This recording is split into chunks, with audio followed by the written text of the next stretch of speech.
Il est si facile de quitter le domaine de la grâce et on a commencé à parler hier, avant-hier, de cette grâce de Dieu qui s'est manifestée à travers Jésus-Christ. Par le salut, tout a été grâce et il est si facile de quitter le domaine, si on veut, de la grâce pour retourner aux principes élémentaires de ce monde. Et l'apôtre Paul pouvait en parler dans diverses églises, il les encourageait à ne pas rester et à retourner dans ces principes élémentaires de la loi, de la religion.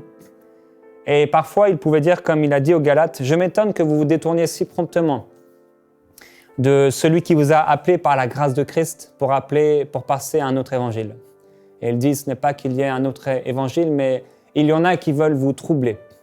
Et nous avons parlé hier de la façon dont le diable venait comme un serpent parfois pour inquiéter le cœur de l'homme. Le diable vient et il vient auprès de Ève, il se présente à elle et il crée en elle une inquiétude. Ève commence à soupçonner le mal de la part de Dieu, comme si finalement Dieu avait gardé le meilleur pour lui, comme si Dieu n'avait pas bien fait les choses, mais qu'il y avait finalement quelque part dans le cœur de Dieu de l'injustice. Et Ève mange ce fruit, par la convoitise, son mari en mange aussi, et il passe à côté de la grâce de Dieu. Dieu nous appelle à demeurer dans sa grâce, à rester dans sa grâce. Et Jésus dit aux pharisiens, il dit, vous avez pour père le diable. Et le diable, c'est un menteur. Dès le commencement, il est le père du mensonge. Et hier, je vous ai encouragé à toujours continuer à regarder à Jésus-Christ. Avant-hier, je vous ai encouragé à vous cacher en Christ, sous les ailes, si on veut, de Christ, caché en lui, avec de l'humilité, avec toujours plus de douceur, toujours plus de son caractère, et que lui puisse se manifester en nous. Et on a vu hier que celui qui vient inquiéter le cœur de l'homme, il vient l'inquiéter pour que l'homme passe à côté des promesses de Dieu. Il vient mettre de l'inquiétude dans son cœur en disant finalement, tu n'as pas assez ceci, tu n'as pas assez prié, tu n'as pas assez fait le bien, tu seras toujours rejeté de Dieu. Il vient avec une langue d'accusation, une langue de condamnation pour condamner le juste.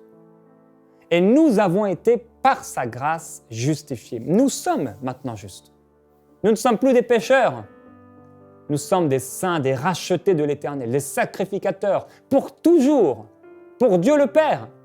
Et l'apôtre Paul, il regardait sa vie passée et il vient comme pour annoncer cette bonne nouvelle aux gens. Il leur dit, mais moi j'étais tout cela selon la loi, j'étais un homme tellement, entre guillemets, tellement bien, tellement intelligent, tellement éduqué. Et par ma situation, je devais être reconnu, riche. Il dit, mais toutes ces choses-là, je les regarde aujourd'hui comme de la boue. Pourquoi ? Parce que j'ai trouvé Christ. Et parce que je recherche encore à connaître Christ. Nous avons dit que tout est une question de lui. Tout est une question de son amour, tout est une question de sa beauté, tout est une question de ses œuvres. Et ce n'est plus une question de mes performances. On parle de l'appel de Dieu pendant cette semaine. On parle des promesses de Dieu. Dieu veut nous faire entrer dans ses promesses. Dieu veut nous faire entrer dans sa grâce et demeurer sous sa grâce, parce qu'en fait, il nous y a fait entrer à travers Christ et à travers notre nouvelle naissance. Mais comme le peuple d'Israël était là dans le désert, et tout devait être une question de grâce. Est-ce eux qui avaient envoyé les 10 plaies d'Égypte pour réduire à rien leurs ennemis? Est-ce eux qui avaient ouvert la mer en deux? Est-ce eux qui donnaient à boire ou à manger, qui faisaient sortir de l'eau d'un rocher ou tomber des cailles du ciel, qui faisaient germer de la manne? La Bible dit, il est le pain descendu du ciel, le pain vivant. Tout est une question de Jésus-Christ. Ce n'est pas à propos de moi, ce n'est pas à propos de vous. Et même ce temps ensemble et cette émission, ce n'est pas une question de moi. Si je mourais demain, Dieu trouverait quelqu'un d'autre. Ce n'est pas une question de moi, c'est une question de ses plans. C'est une question de ce qu'il veut faire à travers vous. C'est une question d'encouragement, c'est une question de son royaume. Il dit, mon Père a trouvé bon de te donner le royaume. Il ne nous l'a pas vendu. Il ne nous a pas dit ce sera un salaire. Si vous travaillez bien vos 40 heures, alors vous aurez ce salaire. Je vous donnerai le royaume. Il n'a pas dit même je vais vous partager ce royaume. Il n'a pas dit ce sera à la moitié pour toi, à la moitié pour moi. Ou parfois lorsque je le voudrais, je te le donnerai, mais quand je ne le voudrais pas, je le garderai pour moi. Jésus dit ma vie, je la donne. Je ne la garde pas. J'ai le pouvoir de la garder, mais j'ai aussi le pouvoir de la donner. Ma vie, je la donne à ce monde perdu. On a le pouvoir de garder notre vie et de vivre comme l'homme ancien, le vieil homme, où on a le pouvoir de semer notre vie, de donner notre vie. Le pain vivant descendu du ciel, dans le désert, tout était une question de grâce.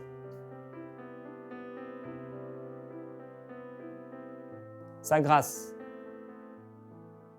tout don parfait, toute grâce excellente viennent du Père des Lumières, du Père de la grâce. Et pendant cette semaine, ma prière, mon désir, mon cœur, c'est que nous puissions non seulement vivre, mais demeurer sous sa grâce. Si souvent le serpent vient créer l'inquiétude dans le cœur, Dieu a-t-il réellement dit? Et il vient nous amener et nous ramener dans une position d'inquiétude. Une position d'hommes et de femmes religieuses.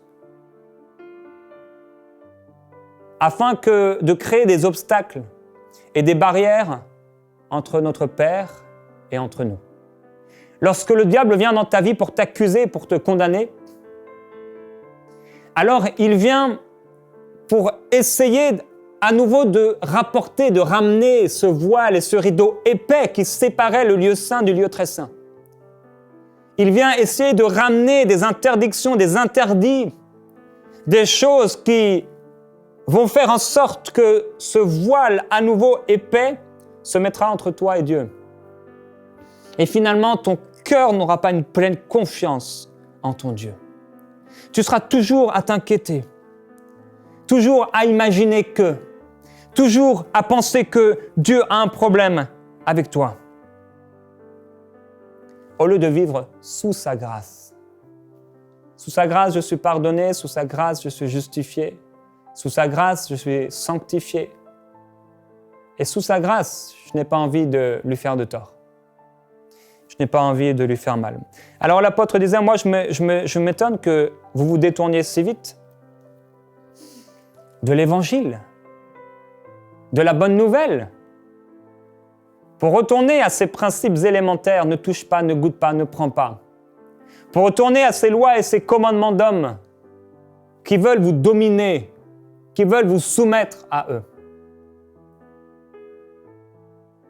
Dans Néhémie au chapitre 4, alors que Dieu parle à Néhémie, ou en tout cas son cœur répond à un besoin, Néhémie commence à répondre à ce besoin dans le royaume de Dieu et il commence à se mettre au travail. Il dit, le peuple prit à cœur ce travail. Mais Sanballat, Tobia, les Arabes, les Ammonites et les Asdodiens furent très en colère en apprenant que la réparation des murailles de Jérusalem avançait et que les brèches commençaient à se fermer. Ils se liguèrent tous ensemble pour venir attaquer Jérusalem et lui causer du dommage. Nous avons prié notre Dieu et à cause d'eux, nous avons établi une garde jour et nuit pour nous défendre contre eux. Il n'est pas étonnant que le diable soit en colère lorsque tu avances avec Dieu. Il ne faut pas s'étonner que le diable essaie de te mettre des bâtons dans les roues en t'amenant des pensées mensongères sur ton Dieu et sur l'amour de ton Dieu, sur la réussite des promesses et des plans que Dieu avait prévus pour toi. Il faut qu'on comprenne que de la même façon que le diable a pu venir dans le jardin, se déguiser en une création de Dieu, de la même façon qu'il pouvait venir dans l'Ancien Testament à travers des hommes pour empêcher l'œuvre de Dieu d'avancer. De la même façon, il est venu auprès de Jésus et à travers et en passant par la vie des pharisiens et même une fois à travers Pierre pour empêcher Jésus-Christ d'entrer dans les plans parfaits de Dieu pour lui. Et il n'est pas étonnant qu'aujourd'hui encore, il nous amène dans des tentations à être incrédule, à mettre sa confiance dans la chair. Parce que le diable sait que si ta confiance que tu mettais dans le divin, tu la mets maintenant dans l'humain, alors lorsqu'il passera, lorsque la tempête arrivera, ta maison ne tiendra pas. Mais lorsque ta confiance est dans le divin, il crie comme les démons qui crient « S'il te plaît, ne nous tourmente pas ». Alors ils ont prié.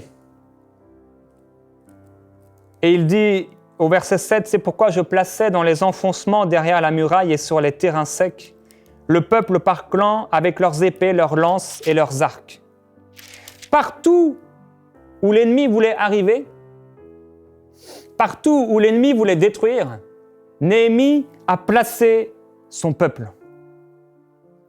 Et je voudrais te dire, partout où le diable a voulu te condamner et t'accuser, tu dois placer la prière. Tu dois placer le Saint-Esprit. Je ne sais pas quels sont les raisonnements contraires à la parole de Dieu. Quels sont les mensonges que le diable a pu vouloir te dire. Qu'est-ce que le diable fait dans tes pensées? Cette pensée qui revient constamment et qui peut-être dans ta vie est devenue une forteresse qui t'empêche d'avancer dans les plans de Dieu et d'obéir à l'appel de Dieu. Tu dois placer le sceau du Saint-Esprit à cet endroit-là. Autour de cette muraille, Néhémie a placé des gens. Autour de la muraille de Jérusalem, parce qu'il voulait la reconstruire, mais l'ennemi voulait venir de toutes parts pour empêcher ce travail de reconstruction. Maintenant, cette muraille de Jérusalem, on peut imaginer que c'est notre âme, nos pensées. La Bible déclare que nous ramenons toute pensée captive à l'obéissance de Jésus-Christ. Il y a des pensées, ce sont comme des captifs, elles sont là, elles entrent par nos oreilles, elles entrent par nos pensées, et ces pensées sont à l'intérieur de nous pour nous amener à l'incrédulité, à l'inquiétude. Le diable est venu créer dans le cœur de l'homme l'inquiétude. Il vient créer dans ton cœur l'inquiétude et l'incrédulité au plan de Dieu. L'apôtre disait, je m'étonne que vous vous détourniez si promptement, si rapidement de la bonne nouvelle de l'évangile de Christ. Sanballat est venu comme un ennemi au chapitre 6 encore.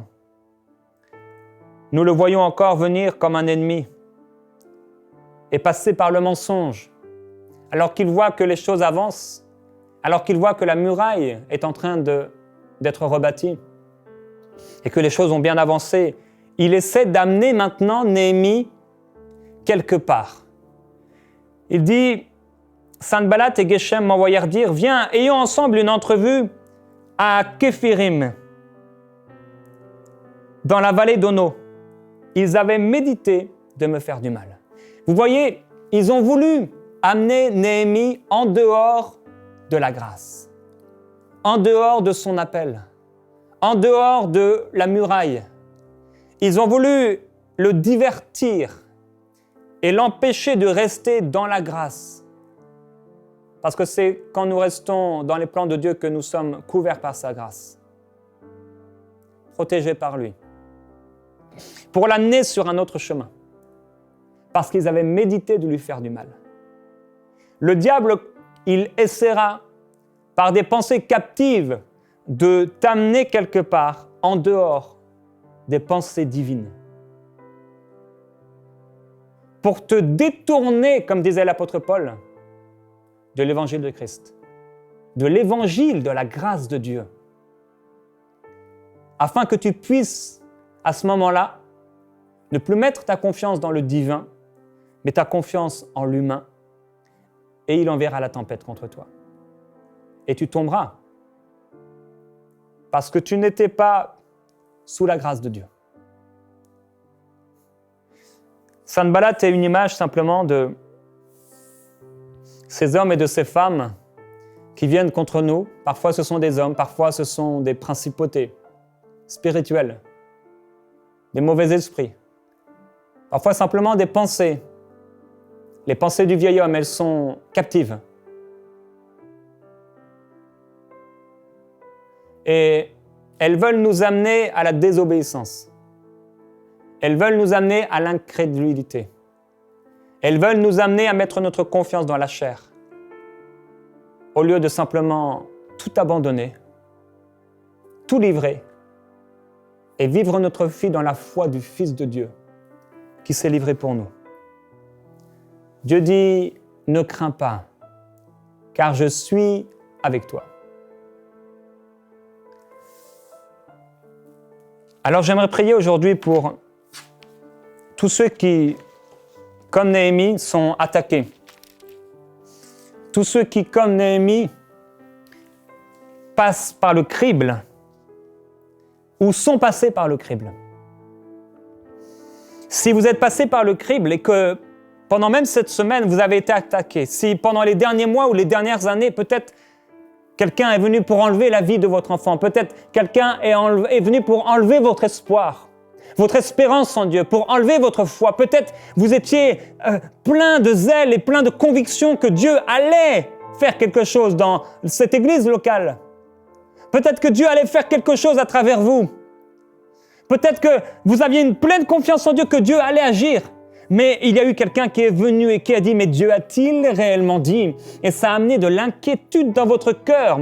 Il vous a déplacé, il vous a détourné si rapidement de l'évangile de la grâce. Et alors votre cœur a été inquiet. Et depuis, votre cœur est inquiet et vous n'arrivez plus à croire. Parce que vous avez été détourné, mais qu'au nom puissant de Jésus-Christ, maintenant vous reveniez à Dieu de tout votre cœur.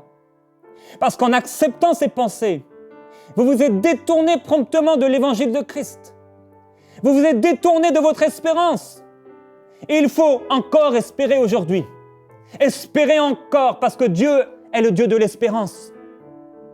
Il n'est pas le Dieu qui crée dans nos cœurs l'inquiétude et le doute. Il n'est pas le Dieu de l'incrédulité. Il est Dieu, le Dieu de la foi, le Dieu de l'espérance. Il est le Dieu de l'amour. Il est le Dieu qui veut nous amener dans ses promesses. Elles sont éternelles. Et Dieu dit, c'est lui qui le fera. Il est le Dieu de l'espérance et je dois à nouveau espérer en lui. Et tu peux déclarer après moi qu'au nom puissant de Jésus-Christ, j'espérerai encore en l'Éternel. Oh mon âme, tu as écouté les mensonges de l'ennemi, tu as écouté les mensonges de l'homme, mais maintenant je te dis, pensée captive, je t'amène à l'obéissance de Christ.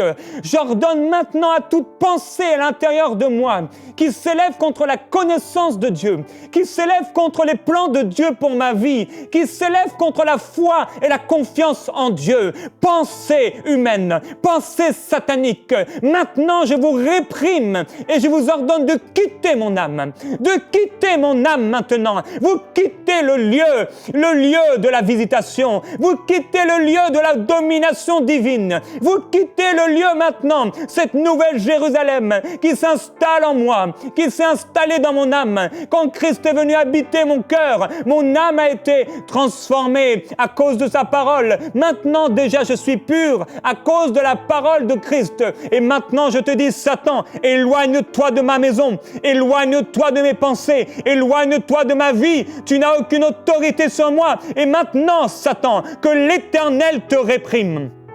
Esprit mauvais, que l'Éternel vous réprime. Dans le nom de Jésus, je vous chasse et je vous ordonne de quitter ma vie. Alléluia. Maintenant, des pensées captives sont libérées.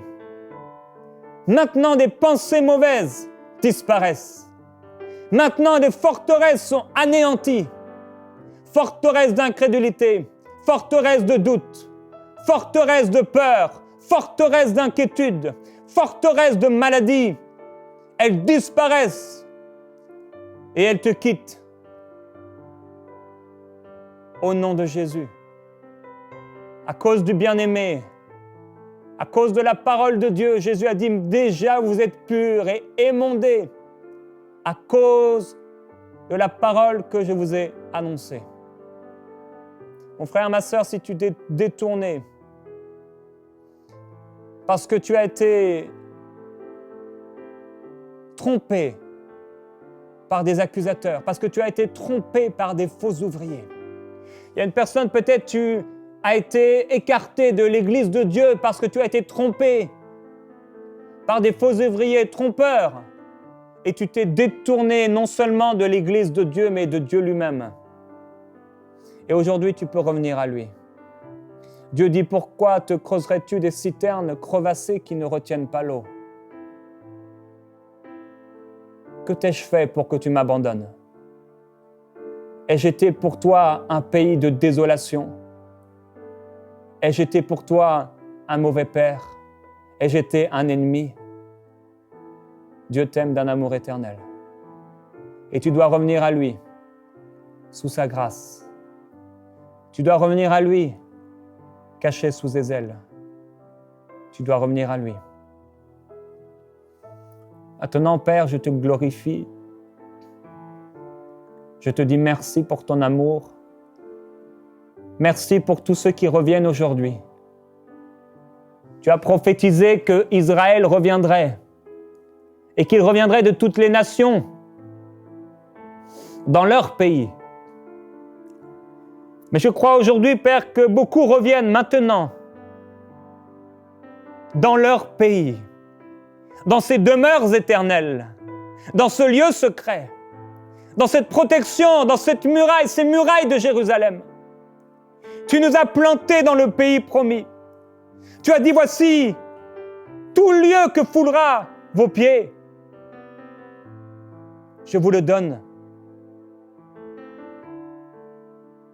Et toute langue qui s'élèvera en jugement contre vous,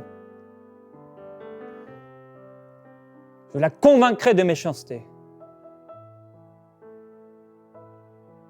Tu es tellement bon, Seigneur.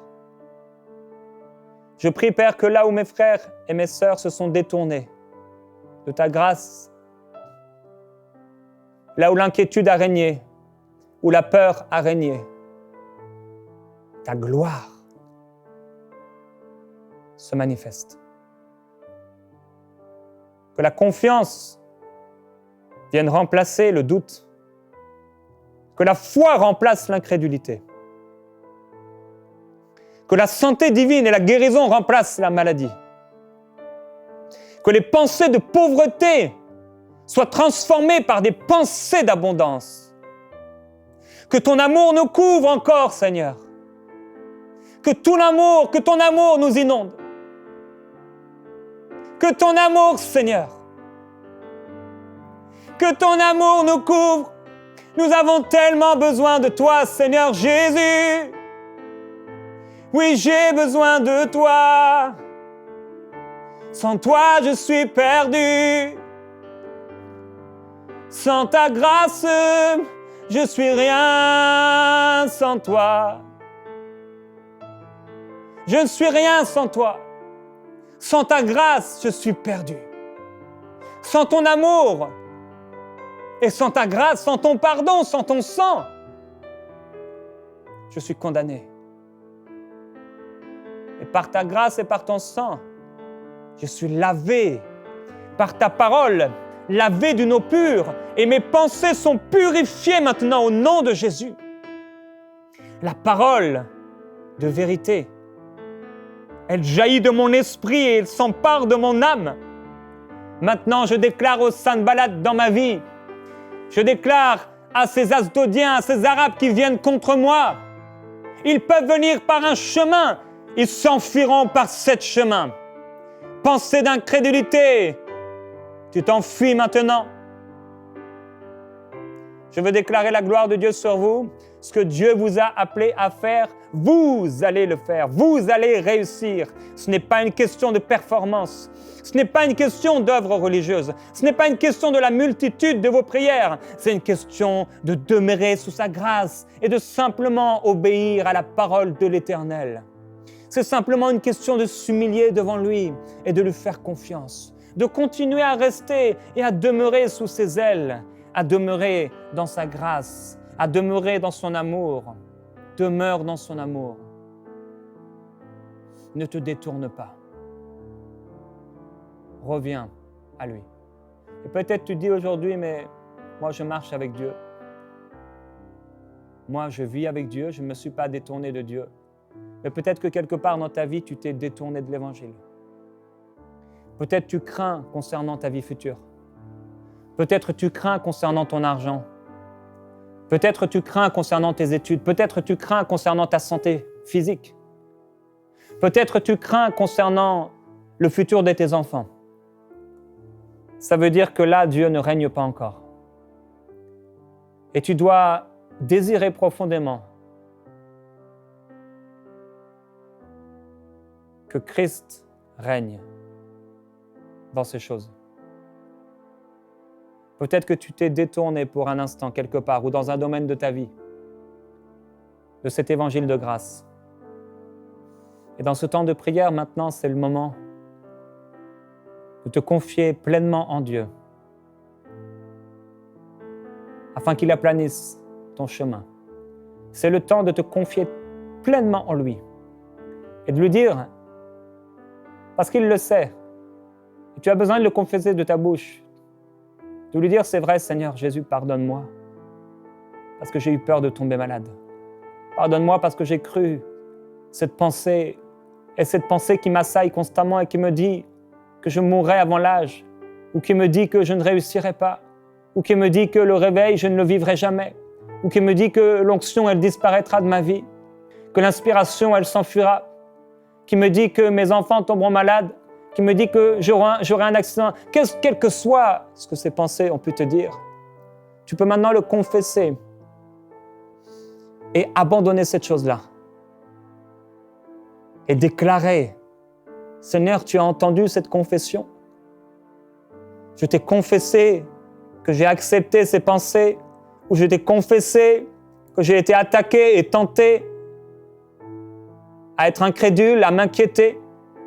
Maintenant, règne en moi, s'il te plaît. Règne en moi, Seigneur.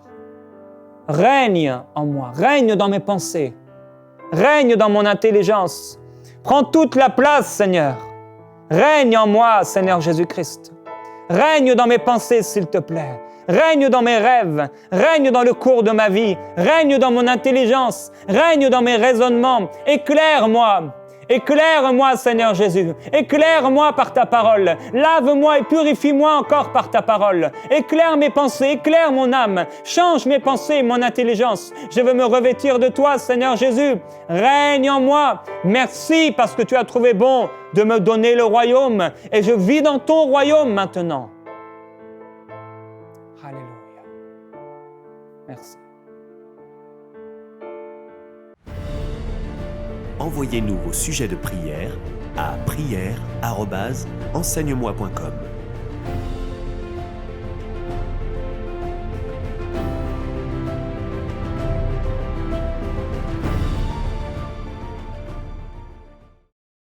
Cette émission est rendue possible grâce au précieux soutien des partenaires d'Enseigne-moi Canal International.